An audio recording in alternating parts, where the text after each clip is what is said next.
Welcome to Descriptive Writing and AI, crafting real estate listings with Canva using Dream Lab. My name is Kelli Nixdorf, and I'm coming to you from Alberta, Canada. This session brings writing to life with AI. In this hands-on session, students are able to explore descriptive writing by crafting fictional real estate listings for properties in places like the North Pole. Once students have developed rich, detailed descriptions, they will use Canva's Dream Lab to transform their words into stunning AI-generated images. This project-based learning activity deepens writing skills while incorporating digital art, real-world connections, and technology. Leave with a ready-to-use lesson that inspires creativity and critical thinking. We won't spend a lot of time on the descriptive writing lesson today just because of time, but it is included in the resource package. The key focus will be around adjectives, adverbs, sensory details, and property characteristics. You are able to choose a theme from a list that's provided or come up with your own. We will connect the learning to real-world applications, teaching students about what a realtor is and how to write like a realtor using descriptive and persuasive language. Then we'll spend most of our time today using Dream Lab in Canva. What is AI and how do image generators work through a mini lesson. Finally, we'll look at the project presentation. How can students utilize a Canva template to make their project really come to life? And lastly, students can complete a self-assessment and a reflection utilizing the rubric included in the package. So descriptive writing and real-world connections lesson is included in the package. The lesson is designed for middle school, but teachers can adapt the lesson to meet their grade level that they're working with. There is a direct instruction lesson of descriptive writing that could be new or reinforce the concepts that students have already learned. A component of the lesson is very brief about what a realtor is and what they do. There's many ways for teachers to extend this activity by doing their own searches locally for resources around realtors and real estate listings. And lastly, how can we write like a realtor to create vivid and persuasive property listings? Included in the package is a complete lesson. There are many slides that can be used. The project is shared as a template, so you're welcome to edit and revise as necessary. Included in the resource package as well is student handouts that go along with the lesson, as well as the building or scaffolding of the lesson for students to complete the final project. As mentioned, the themes that can be adapted for this lesson are almost endless, but a list is included. You could adapt this lesson to match anything that you're studying, language arts or social studies. Things like Santa's workshop, perhaps a property from a novel that you've been studying. If it's seasonal, maybe a haunted mansion, an underwater city, etc. Let's take a look at the Dream Lab lesson. So the beginning of the lesson would be to introduce students to AI. So there's a mini lesson that's included in the lesson slide deck, and that lesson talks about AI and image generators. Part of the lesson also includes a teacher-guided practice around image generation.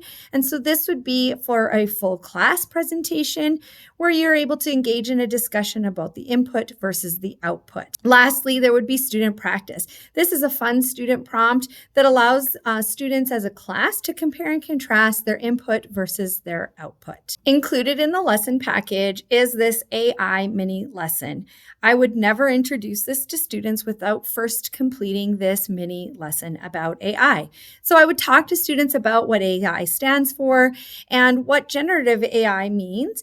There's a bit of a lesson that you could incorporate around the history of AI, depending on your student age and where this lesson's falling in your practice. So generative AI would be creating new content, whether it be text or images or videos, from the input that you create. And I like to always really reinforce with students that AI is a tool. It's not a thinker. I always hand out a small slip of paper, a scrap square, to students to write down responses to these prompts, and then we save it for later. So we talk about a favorite place. It's best if you encourage them to pick an actual location, like a city or something like that, their favorite color, their favorite animal, and a career or job that they might be interested in. So remember, we're going to save these for later. If you'd like to play along, go ahead and write down your responses now. You can pause this video if you need more time. Here's where I would engage my students in a conversation about AI. So we would talk about image accuracy versus the expectation. So sometimes the AI generated images don't match what we think that they are going to produce. Sometimes details are missing or exaggerated or completely wrong. And we talk about questions with students like, why do you think that might happen? Why do you think that AI struggles sometimes? And so you can talk about things like where their information is coming from and the misinterpretation of prompts. So, for example, the word bat has multiple meanings. Are we talking about the bat that we use in baseball, or are we talking about the bat that flies around at night? A real emphasis of this whole lesson is about effective writing, and that is also applicable when it comes to writing prompts. So we talk about how important it is to be clear, to be specific, and lead ourselves to better images using that kind of descriptive language to hopefully get exactly what we're looking for. Adding those descriptive details, adjectives, sensory information, specific characteristics will help get a better image output for what you're looking for. And lastly, I encourage students to experiment with their wording to see if they can get something exactly that they're looking for. Again, we always remind students that AI is a tool. It's not a mind. It's a computer. It's not a human brain. And so sometimes it doesn't understand because it's basing its output on a prediction based on all the data that's been inputted. It doesn't have creativity or intent. It just follows the instructions that you give it. And how can we use AI to work for us? And so this is a really excellent example of a lesson where students can see that their effective writing skills can actually produce images in a much faster time than the old pencil, crayon, and paper method. We also talk about how AI might get it wrong and why that happens. So it is based on huge data sets, but there could be gaps or biases. And so here's an opportunity for you to talk about what bias means and how that applies to this output. It can struggle sometimes with complex results or requests. So I like to, when we move into the Dream Lab section, I like to show students that sometimes it just can't quite get it right. So we'll see that in a moment. It can misinterpret words, like I've said before, bat, meaning the animal or the baseball. Ethical considerations. And so I think it's important to talk to students about this. Can AI create misleading or biased images? It's possible, although with Canva's safeguards, I feel quite confident that an error message would result rather than an output. Should AI generated images always be labeled as AI? And so this is quite a conversation right now. Should students be referencing that their images were generated using an AI tool? And lastly, how can we tell the difference between real and AI generated images? So as we'll see in the class discussion section, there's quite an opportunity to notice some of the inaccuracies and maybe some of the things that AI is still having trouble with that will help us see that perhaps AI generated images are easy to spot at this point. And the fun part, test the AI. Have students create an image and predict what the AI will generate. Compare different versions of the prompt. And so remember those 4 responses you had from before. It's coming. Try making AI generate something that doesn't exist. So a square circle or two-headed zebra. The AI image generator in Canva called Dream Lab is one of the tools that we're going to look at today. And so as we've mentioned before, the input matters. Make sure that the student descriptions have been written thoroughly and precisely. There's always a choice of style and size. And so you can see these screenshots here. And at this point, if you're set up with a Canva education account, you get up to 500 credits per month that is reset each calendar month. Let's go ahead and try Dream Lab. So again, this is another version of Magic Media in Canva powered by Leonardo. So before I turn students loose with a prompt, I like to engage the entire class in a presentation together. And so we'll come up with a prompt, and I always like to start with something simple like baby eating ice cream on the beach. And I like to ask students things like, let's make a prediction. What gender do you think the baby will be? Let's make a prediction about what color the ice cream will be, or can we infer what flavor it might be? And perhaps even what the beach might look like. Could we tell where in the world it is? So I'm going to choose, in this case, I'm going to select the output style as a photo. So I'm going to choose, as close to possible, something like a cinematic concept, and we can keep it a square. So let's click create. So student responses usually are like boy, girls 50-50, but the ice cream, we hear chocolate, we hear vanilla, we hear strawberry.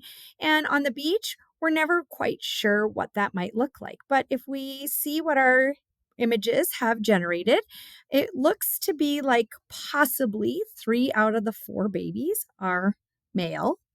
We're making an assumption here. Interesting that it looks like 3 out of the 4 ice cream might be vanilla, and maybe there's 1 strawberry in there. And the beach is really hard to tell because the beach isn't really visible. In this case, the babies all look quite realistic. Now, I like to say to the students, okay, let's choose a gender. So is it a baby boy or a girl? We'll do a class vote. And then I ask them for a particular flavor of ice cream. And always in the crowd, there's going to be a student who names a brand style. So for example, Kit Kat ice cream. And so we're going to take those obscure prompts. So we're going to have a baby boy eating Kit Kat ice cream on the beach. And this time I always ask them, is there somewhere in particular that you've been to the beach? And so we'll have a few in the crowd who might say something like Hawaii, California, and we'll keep the output style the same and we'll click generate. Now let's see what happens. So here's where the conversation comes in about how AI is not a human brain and it's having a hard time deciphering what really Kit Kat ice cream looks like. In this case, every one of the images, the ice cream is no longer, it is just a Kit Kat bar, but we can see that the boys are all generated. And now we have the conversation or possible conversation about ethnicity and what kind of bias exists. So we notice that it appears probably 3 out of the 4 babies are Caucasian. We didn't specify that, and that's what has been output. So at this point, I would have quite a conversation with my students about how our input affects our output and the other pieces of that conversation related to the bias and confusion of AI. The prompt that we're going to use today is using the 4 responses that you had from before. So in, type your favorite place, A, your favorite color, along with your favorite animal, becomes the town's newest, and then that favorite job or career that you had prompted. Go ahead and choose an output style and the size.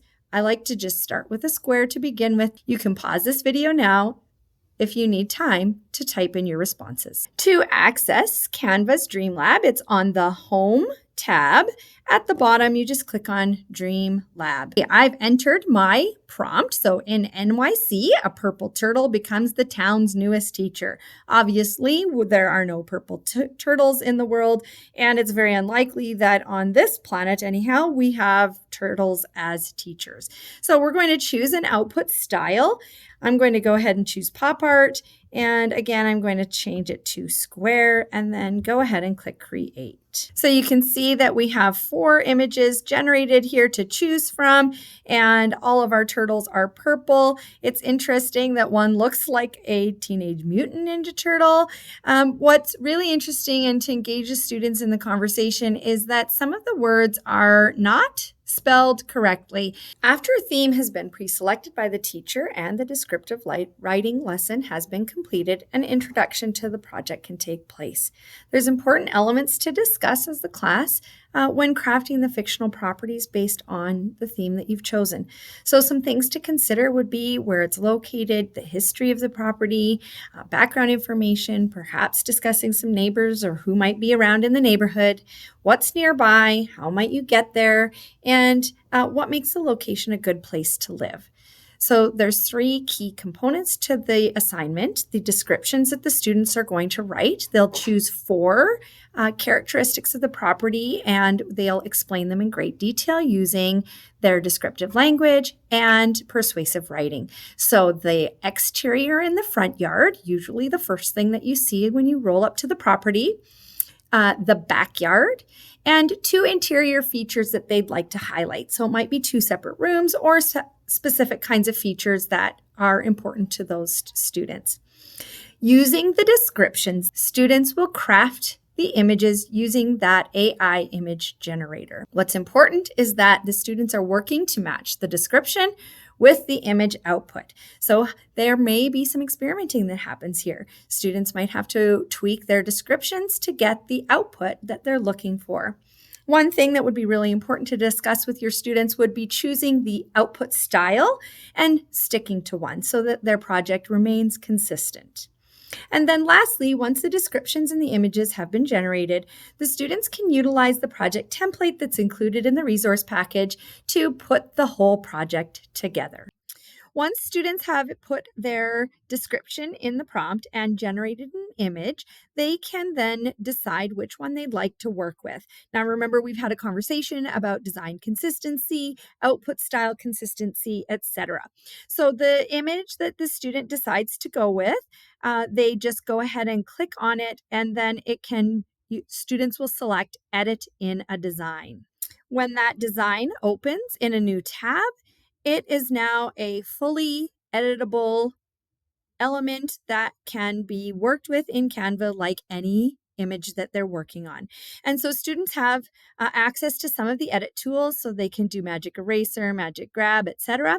But they also have the ability to add elements to their project. So let's say we wanted to add a horse carriage to our image. Now, my output style looks a bit more like an illustration rather than a photo. So I would talk to students about sticking to things like graphics and trying to match the style of the image that they have generated. And so this black and white image would not suit the style, but perhaps something more like, oh, that's Wild West, so that won't work. But let's see if we can find something that might match our image. Okay. And then we would talk to students about how important it is to have aspect ratio and size and how all of that matters to the project. Now, because this is going to be a static design, I would encourage students to stay away from anything that is animated at this point in the project. Now, when it comes time for students to share this, one of the things that I like to show students rather than doing a download, which can take time, is students click on share and they click on see all. They can actually click copy to clipboard.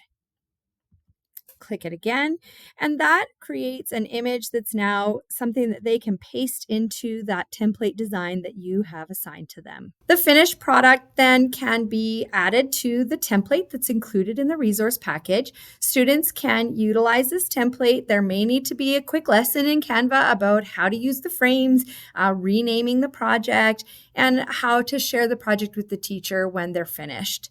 You may also really want to emphasize at this point how important design consistency regarding the font, the size, and the image output is before they get too carried away. Here is some action shots of students at work on this project, and the theme for this particular one was the North Pole. So you can see that students are working together. There's lots of papers everywhere. They've been doing lots of peer feedback and revisions to get the outputs that they are hoping for. A really important piece that I like to discuss, providing opportunity for peer feedback. So before students turn in their assignment, they should get an opportunity to pair up and get feedback from their peers, as well as provide feedback to their peer. Always share the rubric at the beginning of the project and not at the end. So working with a partner, students can evaluate their property descriptions with the images that they created. So do the images match what their descriptions say? Do the descriptions need revising? Do the images need editing? There's an opportunity to enhance digital literacy and digital media skills here, where students can use the images from Canva and add elements or use some of the edit tools to make the images match the descriptions. Does the final product look professional? So here's an opportunity again to connect to real world. It's included in the lesson package in the resource list, where students can look at real estate listings in your local neighborhood. How do theirs compare with the pros? And Lastly, a few of the design technical elements. Is there color scheme? Is there design consistency throughout? Here's an example of a finished product student sample. You'll notice that we've also included the price, the descriptions, the images. Before students hand in their assignment, I like to have them self-assess using the rubric. And on the second page of the rubric, included in the resource package, is some reflection questions for students to consider. And I would, of course, have them complete this and turn it in prior to the teacher assessment. There are many ways for this lesson to be extended, also included in the resource list. So you can see how there's ways to connect to other subject areas like math, using square footage calculators, for example, or social studies, mapping the property maybe locally and then globally. Creative writing, perhaps writing some historical context, further connecting real world to things like maybe having a real estate agent come into your classroom and evaluate some of the work that the students have done, or exploring different careers related to real estate. Thank you for joining me today, and I hope that you learned a little bit about ways to use Canva's Dream Lab and image generators to enhance students' creativity and descriptive writing